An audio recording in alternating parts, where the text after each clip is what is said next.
Mismong si Pangulong Bongbong Marcos na Commander-in-Chief at ang bagong upong hepe ng ating militar ang kumundina sa bagong sigalot sa dagat nang magsagupa sa ayungin show ang ating mga sundalo at mga tropa ng China Coast Guard. Ipinatawag ng Pangulo ang ambassador ng China na nanindigan sa kanilang bersyon ng nangyaring tensyon. May report si Katrina Son. Hindi lang basta sa gitna ng West Philippine Sea nangyari ang hampasan na ito ng mga sundalo ng Philippine Navy at mga tauhan ng China Coast Guard kahapon. Dahil batay sa mga bagong video ng AFP na inilabas ngayong araw, malapit lang ang bangka ng mga Chino sa BRP Sierra Madre sa Ayungin Shoal. Sabi ng AFP, pilit na dinidikitan ng mga Chino ang BRP Sierra Madre kaya nag-deploy ang Philippine Navy ng 2 rubber boats para itaboy sila. Giit ng AFP, kalmado ang pagpapaalis at hindi ng hamon ng ating Navy personnel. Ang mga tauhan ng China Coast Guard kitang may hawak na baton, nanduduro at naninigaw.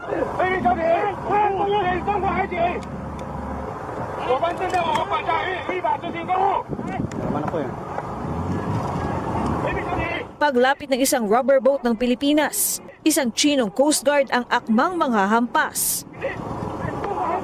Inilabas ng AFP ang mga bagong video para kontrahin ang bersyon ng Chinese Embassy sa tensyon na mga sundalong Pilipino ang nanghamon ng away at naunang nanakit. Naglabas pa ng mga video ang embahada. What they are showing is a spliced or incomplete version of the video. If they show the full context of the video that they took, it will be incriminated against them. Ang BRP Sierra Madre ay nagsisilbing outpost ng Pilipinas sa Ayungin Shoal na nasa loob ng ating 200 nautical mile exclusive economic zone. Ayon sa AFP, unlawful intrusion ang paglapit ng China Coast Guard sa lugar na may sovereign rights ang Pilipinas. Ang ganitong pangyayari, this is because of the illegal presence in our maritime zones. So long as they are there illegally, the potential for any coercive and aggressive action will always be there, to include the deceptive messaging. Ayon sa Philippine Coast Guard, nagpatupad din ng blocking maneuvers ang kanilang Chinese counterpart habang in-evacuate nila ang 2 sundalong sugatan sa komprontasyon. The only violent act and barbaric act na ginawa dito is the China Coast Guard hitting directly the head of our personnel from the Armed Forces of the Philippines. Pero maging dyan, may bersyon ng China. Pinayagan daw nila ang pagtransport sa mga sugatang Pinoy mula sa tinawag nilang illegally grounded na BRP Sierra Madre dahil sa anila humanitarian considerations. Ang mismong Commander-in-Chief ng ating militar pumalag sa panibagong sigalot sa dagat. Kinukundina po ng Pangulo ang mga ganitong klaseng pangyayari. Hindi po talaga katanggap-tanggap itong nangyayari sa pagitan po ng bansa po natin at ng China.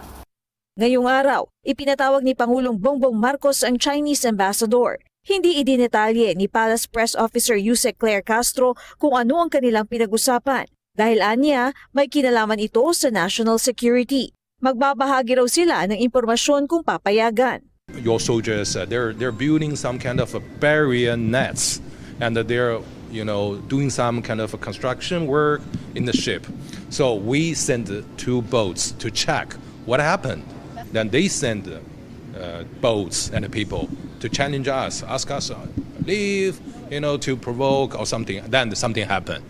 So that's the whole story.